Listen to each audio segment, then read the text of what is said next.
The truth behind my wife's cheating, how one betrayal shattered our lives. I always thought that leaving for work would bring us closer in the long run. The plan was simple: spend a few months out of state, earn some extra money, and come back to a better life with my wife, Rachel. We talked about it for weeks, making plans for the future, for the house we wanted, for the trips we dreamed of taking. It was supposed to be temporary.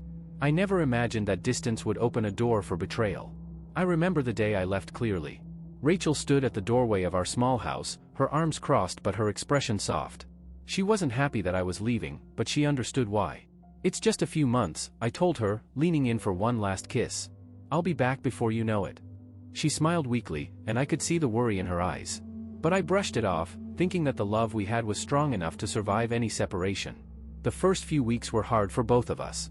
We texted and called each other every day, sometimes even multiple times a day. Rachel would send me pictures of our dog, Rusty, lounging around the house, or of her latest cooking experiments. I'd tell her about the long hours at work, the guys I was working with, and how much I missed her. We promised each other that when I got back, everything would be better. But as time went on, things started to change.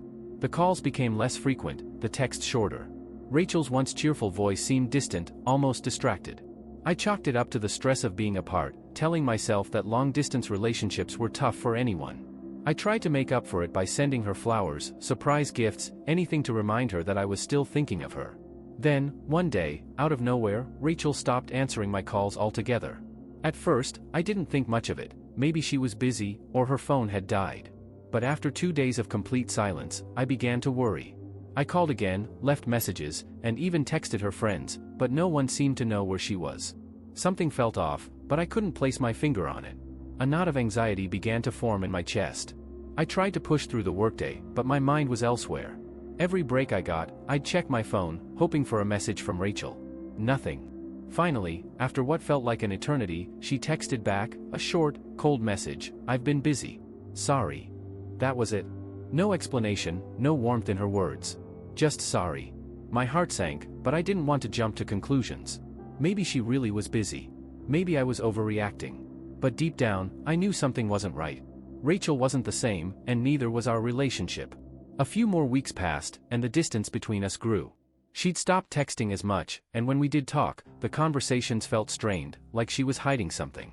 I asked if everything was okay, and she always brushed it off, saying she was just tired or stressed. But I could hear it in her voice. There was something she wasn't telling me. One night, after another one of our awkward phone calls, I couldn't take it anymore. I decided to come home early, surprising her with an unplanned visit. I figured seeing each other in person might help fix whatever was going on. I packed my bags, excited to reunite with my wife and hopefully put all these doubts to rest. But nothing could have prepared me for what I was about to walk into. The drive back home was long, but I was fueled by a mix of excitement and anxiety. I hadn't told Rachel I was coming, hoping to surprise her. Maybe that was part of the problem. We needed spontaneity, a reminder of what we had before I left for work. As I neared our town, I imagined her reaction: surprise, joy, maybe even a bit of guilt for having been so distant. But I pushed that last thought aside. I wanted this to be a fresh start, a chance to reconnect. It was late when I pulled into our driveway, but the lights inside the house were still on. A warm glow seeped through the windows, making the place feel inviting, like I was coming home to the life I'd missed. I grabbed my bags and walked up to the door, smiling as I imagined Rachel's shocked face when she opened it. But when I stepped inside, something felt off. There was an eerie silence that didn't match the light spilling out of the living room. Rusty, our dog, usually greeted me with frantic tail wagging and excitement, but he wasn't there. I called out for Rachel, but there was no answer. The house felt empty, but I knew she was here. Her car was parked out front, and the kitchen looked like someone had just been cooking, dishes piled in the sink, half-eaten food left on the counter. I dropped my bags and walked through the house, my footsteps echoing in the stillness. As I reached the bedroom, my heart started to race. The door was slightly ajar, and from inside, I heard a muffled sound. I froze. My mind was racing with possibilities, none of them good. I slowly pushed the door open, and what I saw made my stomach drop. Rachel was there, lying in bed, with someone else. A man, half covered by the sheets, his arm casually draped across her body. They didn't notice me at first, too lost in each other. I felt like my legs had turned to stone, and for a moment, I couldn't move, couldn't speak. The world seemed to stop. It was a nightmare, one I'd never imagined could be real. My wife, the woman I'd trusted with everything, was lying there with another man.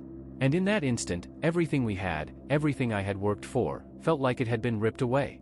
I don't know what came over me, but I slammed the door, the noise finally breaking their intimate moment. They both jolted upright, panic flashing across Rachel's face as she scrambled to cover herself.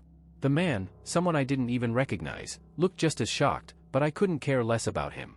My eyes were locked on Rachel, trying to process the betrayal. She stammered, I didn't expect you back so soon, as if that was supposed to make it better. Her voice was trembling, and I could see the fear in her eyes, but all I felt was numbness. I couldn't find the words. What could I even say? Everything seemed pointless in the face of what I had just witnessed. For what felt like an eternity, we stood there in silence, the tension so thick it was suffocating. Finally, the man, clearly sensing he wasn't welcome, grabbed his clothes and rushed out of the room, not even bothering to say anything. I didn't stop him. I didn't care who he was or why he was there. My focus was on Rachel and the damage she'd done. How long? I finally managed to ask, my voice barely more than a whisper. It was the only question I could think of, the only thing that seemed to matter in that moment. I needed to know how long this betrayal had been going on behind my back. Rachel looked down, avoiding my gaze. It wasn't supposed to happen, she said, her voice shaking. I made a mistake. A mistake? I repeated, disbelief creeping into my voice. A mistake is forgetting to call or missing an anniversary dinner. This isn't a mistake. She didn't answer, and the silence that followed was unbearable. My mind was racing, trying to make sense of it all. How long had she been with him? How long had I been gone, working to build a future for us, while she was here, betraying everything we had? I couldn't stay in that room any longer. Without another word, I turned and walked out of the house. The walls, the memories we'd built there, it all felt like a lie. I didn't know where I was going, but I knew I couldn't stay. Not now. Not after this. I drove for hours that night, not really knowing where I was going. The road stretched endlessly before me, my mind as blank as the dark highway. It wasn't until the sun began to rise that I finally pulled over at a roadside motel. My body was exhausted, but sleep didn't come. Every time I closed my eyes, I saw them, Rachel and that stranger, lying together in the bed that used to be mine. I lay on the stiff motel bed, staring at the ceiling, replaying the last few hours over and over in my head. How had it come to this? Where had things gone so wrong? I thought about all the late nights I'd worked, the overtime, the sacrifices I made to ensure our future. And yet, while I was away, she was doing that. I felt like a fool. How had I missed the signs? The silence, the distant phone calls, the excuses. It was all so obvious now, but in the moment, I'd been too focused on making a better life for us to see what was happening right in front of me. The betrayal cut deeper than I thought possible. I wanted to scream, to cry, to punch something, but mostly, I just felt hollow. The life I'd been building for us was gone. Every plan, every dream, obliterated by her choices. For the next few days, I stayed in that motel, ignoring calls from friends and family. I couldn't face them, couldn't bring myself to tell them what had happened. How could I explain that my wife, the person I'd loved and trusted more than anyone, had betrayed me in the worst way possible? Eventually, I knew I had to go back. I couldn't avoid reality forever. So, after a few days of wallowing in my misery, I packed up my things and drove back home, though it hardly felt like home anymore. I didn't know what I was going to say to Rachel or what I even wanted from her. Closure? An apology? It all seemed meaningless now. When I arrived, the house looked the same as it had before I left, but everything about it felt different. The place that once felt like a refuge now felt cold, empty, tainted by the memory of what had happened there. Rusty greeted me at the door, wagging his tail as if nothing had changed. I envied his innocence. Rachel was sitting on the couch when I walked in.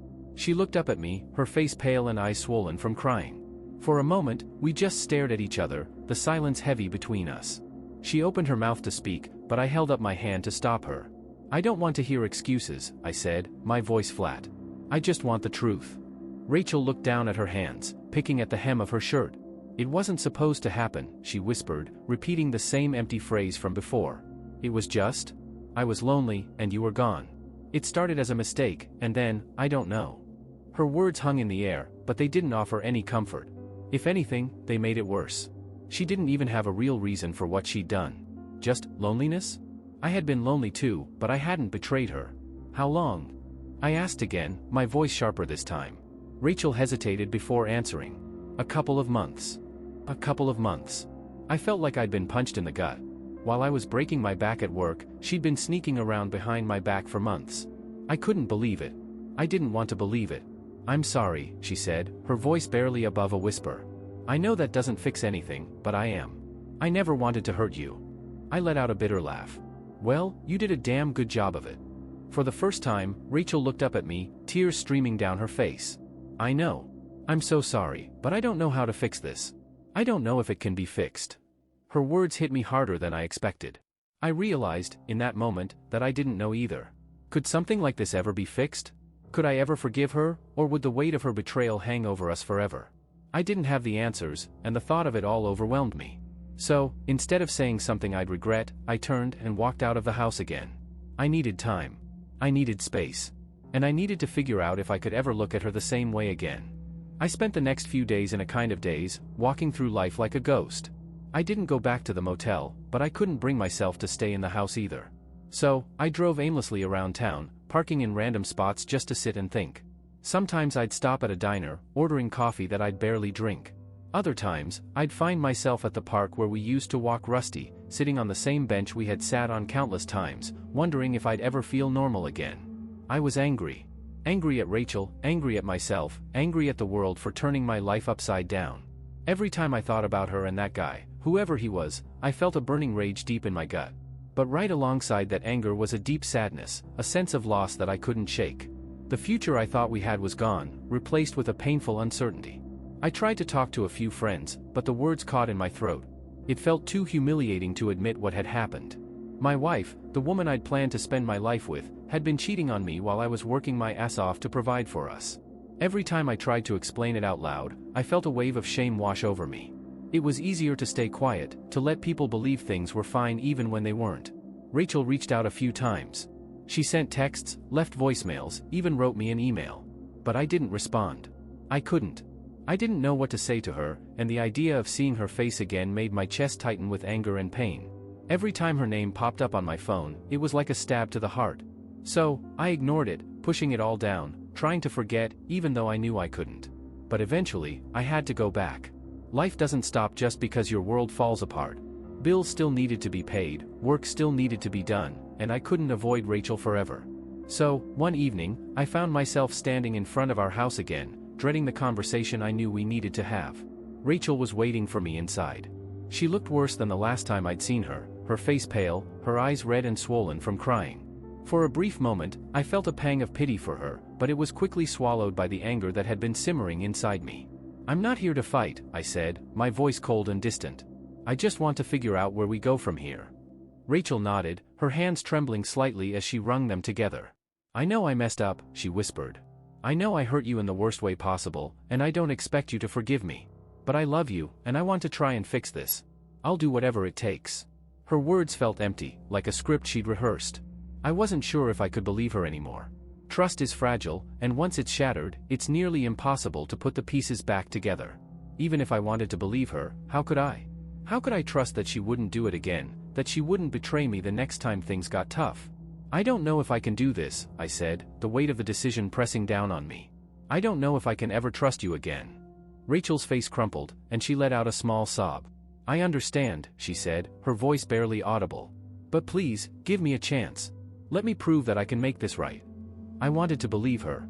I wanted to believe that love could somehow fix this, that we could find a way to move past the betrayal. But deep down, I knew that things would never be the same. No matter how hard we tried, the damage had already been done. "I need time," I said, finally. "I need to figure out if I can live with this, if I can live with you after everything." Rachel nodded, wiping away her tears.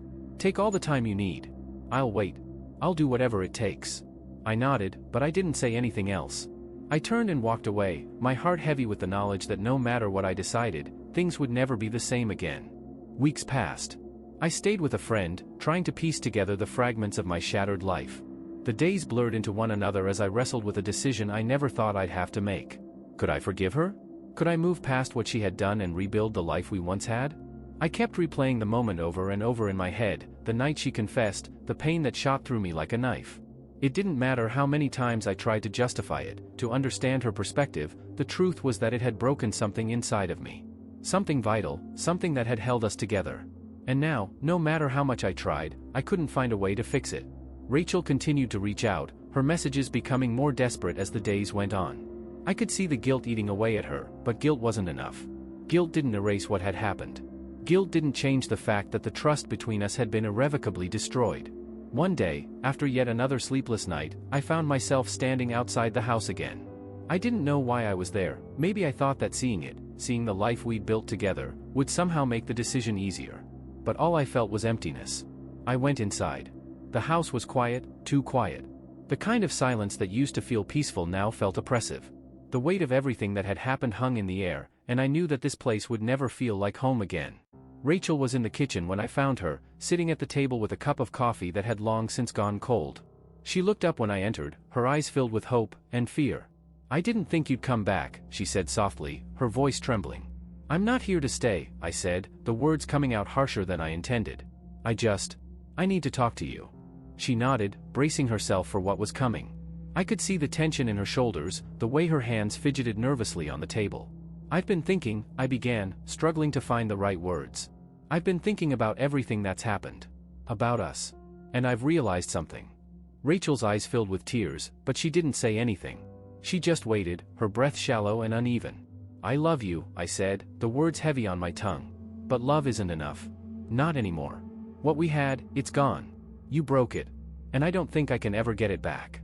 The sob that escaped her was small, but it tore through me like a storm. She buried her face in her hands, her body shaking with the weight of her regret. I wanted to comfort her, to tell her it would be okay, but that would be a lie. Nothing about this was okay. "I'm leaving," I said, my voice barely above a whisper. "For good." Rachel didn't try to stop me. She didn't beg, didn't plead. Maybe she knew that it wouldn't change anything. Or maybe she was just too broken to fight anymore. I turned and walked out of the kitchen, the sound of her quiet sobs echoing in my ears. I left the house without looking back, my heart heavy but certain that this was the right decision. As I drove away, a strange sense of relief washed over me. For the first time in weeks, I felt like I could breathe. I didn't know what the future held for me, but I knew that I couldn't live in the past anymore. The life I had with Rachel was over, and it was time for me to start a new one. One without her. It wouldn't be easy. The pain of betrayal doesn't just vanish overnight. But as I left that chapter of my life behind, I realized that I was finally free. Free to heal, free to move on, free to find peace in whatever came next. Months passed. I found myself in a new apartment, in a new part of town. I had left behind the old house, the memories, and everything that reminded me of the life I once shared with Rachel. The place I lived in now was small, modest, but it was mine. For the first time in a long time, I felt like I was rebuilding something, even if it was just myself. Therapy helped.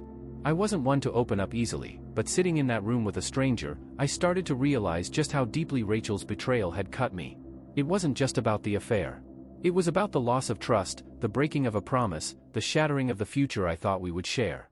I stopped blaming myself, too. At first, I had convinced myself that I hadn't done enough, that maybe if I had been more attentive, more loving, Rachel wouldn't have strayed. But that wasn't fair. Her choices were her own, and no matter how hard I tried, I couldn't control that. One day, while sitting at a coffee shop, I ran into an old friend. Someone I hadn't seen in years. We sat down, had a cup of coffee, and talked about everything: life, work, relationships. It was strange how easy it was to talk to her, how natural it felt. For the first time in months, I wasn't thinking about Rachel. I wasn't thinking about the past or the pain. I was just living in the moment, enjoying the conversation. We started seeing more of each other after that. At first, it was just casual, grabbing lunch, going for a walk. But slowly, something more started to grow. It wasn't rushed, and it wasn't forced. It just felt right. Like I had finally found a part of myself that I didn't even realize I was missing. I didn't tell her about Rachel right away. There was no need to bring that darkness into something new, something good. But eventually, I opened up. I told her everything, about the affair, the betrayal, the months of heartache and confusion. She listened without judgment, without pity, just understanding. And that's when I realized I was healing. Rachel had reached out a few times over the months, but I never responded. There was no point. Whatever she had to say didn't matter anymore. I had made my peace with what had happened, and I was moving on. One evening, as the sun set behind the city skyline, I stood on the balcony of my new place, looking out at the view. It was quiet, peaceful. And for the first time in a long time, I felt at peace, too. I didn't know what the future held. I didn't know if this new relationship would work out, or if I'd ever fully get over what Rachel had done. But I did know one thing: I had survived. I had come out of the other side of the storm, stronger, wiser, and ready for whatever came next. Life had a way of surprising you. Sometimes it was cruel, sometimes it was beautiful. But in the end, it was up to me to choose how I responded to it. And I chose to keep moving forward, to keep living, to keep loving. Because, despite everything, I still believed in love. And maybe that was the most important thing of all.